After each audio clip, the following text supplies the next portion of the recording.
আসসালামু আলাইকুম বন্ধুরা, আশা করি সকলে ভালো আছেন। আলহামদুলিল্লাহ, আপনাদের দোয়ায় আমিও ভালো আছি। সকলকে জানাই ইকরাম রিনা চ্যানেল থেকে স্বাগতম। তো বন্ধুরা, আজকে নিয়ে এসেছি তোমাদের জন্য খুব মজাদার একটি নাস্তা রেসিপি। চাইলে কিন্তু এটা দিয়ে মেহমানও আপ্যায়ন করতে পারেন। তো বন্ধুরা, আমার রান্নার রেসিপিগুলো যদি তোমাদের ভালো লেগে থাকে অবশ্যই কোনো রকম স্কিপ করা ছাড়া একটি লাইক দিয়ে সম্পূর্ণ ভিডিওটি দেখে নেবে।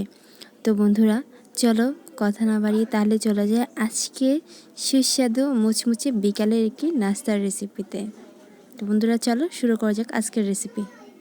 এই যে প্রথমে আমি একটি বোল নিয়ে নিয়েছি। এখন এই বোলের মধ্যে আমি একটি রুটি ডো তৈরি করে নেব। প্রথমে আমি এখানে 2 কাপ ময়দা দিয়ে দিচ্ছি।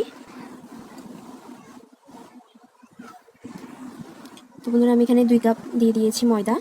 এখন দেখার সৌন্দর্যের জন্য আমি এখানে কালো জিরা ব্যবহার করব। আপনারা চাইলে কিন্তু এটা সম্পূর্ণ স্কিপ করতে পারেন।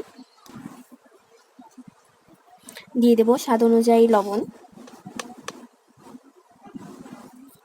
তো বন্ধুরা, শুকনো উপকরণ আমি সুন্দরভাবে হাতের সাহায্যে মিক্স করে নিচ্ছি, লবণ, কালিজিরা আর ময়দা। এখন এতে আমি রুম টেম্পারেচারে পানি দিয়ে একটি সফট রুটি যেভাবে তৈরি করি আমরা, ওই রুটির একটি ডো তৈরি করে নিব একটু একটু পানি দিয়ে। আমি একটু একটু পানি দিয়ে একটি সফট ডো তৈরি করে নিচ্ছি। তো বন্ধুরা দেখো, আমি খুব সুন্দর সফট একটি ডো তৈরি করে নিয়েছি। এখন এই ডোটা আমি একপাশে রেখে পুরটা তৈরি করে নেব। বন্ধুরা, এখানে আমি মাঝারি সাইজের 2টি আলু নিয়ে নিয়েছি, আগে থেকে সেদ্ধ করে রেখেছিলাম আলুগুলো। এখন এতে আমি অ্যাড করব উপকরণগুলো।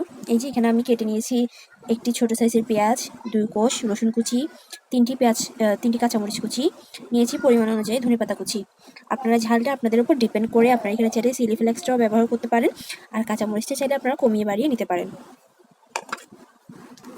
তো বন্ধুরা, আলুগুলো আমি একটু ম্যাশ করে নিয়েছি। এখন একে একে সব উপকরণ ঢেলে দেব। এখন এতে দিয়ে দিব স্বাদ অনুযায়ী লবণ, দিয়ে দিচ্ছি হাফ চা চামচ জিরা, ভাজা জিরার গুঁড়ায়, দিয়ে দিচ্ছি হাফ চা চামচ চাট মশলা, দিয়ে দিচ্ছি 1/4 চা চামচ হলুদের গুঁড়া, দিয়ে দিচ্ছি হাফ চা চামচ মরিচের গুঁড়া। বন্ধুরা, এখন সব উপকরণ আমি সুন্দরভাবে হাতের সাহায্যে মেখে নেব।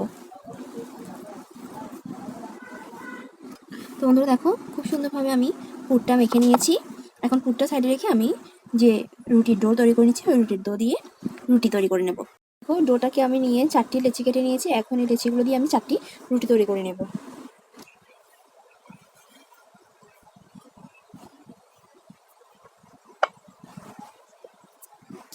তো বন্ধুরা দেখো, আমি খুব সুন্দরভাবে রুটি তৈরি করে নিয়েছি। এখন এই রুটির উপর আমি পুরটা দিয়ে দেব। তো বন্ধুরা, পুরটা আমি খুব সুন্দরভাবে চারপাশে ছড়িয়ে দেব। তো বন্ধুরা দেখো, আমি খুব সুন্দরভাবে ছড়িয়ে দিয়েছি পুরগুলো। এখন যে আরেকটা রুটি আমি তৈরি করে রেখেছিলাম, এই রুটিটা এখন এর উপর সুন্দর করে আমি বসিয়ে দেব। তো বন্ধুরা দেখো, খুব সুন্দরভাবে আমি উপরের রুটিটা দিয়ে সেট করে নিয়েছি। এখন এই ছুরির সাহায্যে আমি সুন্দর করে কেটে নেবো। আগে এটাকে আমি স্কোয়ার শেপ করে নিচ্ছি। তো বন্ধুরা দেখো, এটাকে আমি স্কোয়ার শেপ করে নিয়েছি। এখন এটাকে আমি পিস পিস করে নেব। তো বন্ধুরা দেখো, আমি এগুলোকে কীভাবে কেটে নিয়েছি, স্কোয়ার শেপ হিসেবে কেটে নিয়েছি। এখন এটাকে আমি এই কোণার সাথে এই কোণাটাকে আটকিয়ে দেবো এভাবে। এরপর উল্টো করে এই কোণাটার সাথে এই কোণাটা আমি আটকিয়ে দেবো। একটা কামরাঙ্গার মতো শেপ চলে আসবে। বন্ধুরা, আমার যেহেতু এক হাতে ফোন, আমি করে দেখাতে পাচ্ছি না। এরপর আমি সুন্দর করে একটা তৈরি করে দেখাচ্ছি। তো বন্ধুরা দেখো, এই যে কামরাঙ্গার মতো আমি তৈরি করে নিয়েছি, বা অনেকে এটাকে সিমের ফুলও বলেন। এভাবে আমি প্রত্যেকটা পিঠা তৈরি করে নিচ্ছি বা নাস্তাগুলো। দেখো, আমি সবগুলো নাস্তা বানিয়ে ফেলেছি। এখন এগুলো ভেজে নেব। তো বন্ধুরা চলো। তো বন্ধুরা দেখো, আগে থেকে আমি এখানে তেল গরম হতে দিয়েছিলাম। এখন এক এক করে আমি নাস্তাগুলো ছেড়ে দেবো। তো বন্ধুরা দেখো, সব কয়টা পিঠা আমি দিয়ে দিয়েছি এখানে নাস্তাটা। তো এইটাকে আমি ব্রাউন কালার করে ভেজে তুলে নেব। দেখো, খুব সুন্দর একটা কালার চলে আসছে। এখন আমি নাস্তাগুলো এক এক করে তুলে নেব। তো বন্ধুরা দেখো, তৈরি হয়ে গেলো মজাদার এই নাস্তার রেসিপি। বিকেলে নাস্তার জন্য যদি একটু ভাজা পোড়া হয়, খেতে দারুণ লাগে। আর আপনার চাইলে এটা কিন্তু মেহমান আপ্যায়নও কিন্তু দিতে পারেন। বন্ধু দেখো, খুব সুন্দর একটি ডিজাইন হয়েছে, কামরাঙ্গার মতো দেখতে অনেকটা, আর অনেকটা এটাকে সিমের ফুল বলেন। তো বন্ধুরা, আমার রান্নার রেসিপিটা কেমন লেগেছে অবশ্যই ভিডিও শেষে কমেন্ট করে জানাবেন।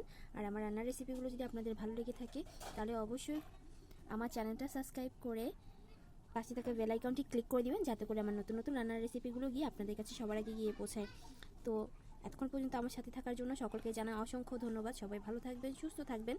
আল্লাহ হাফিজ। আসসালামু আলাইকুম।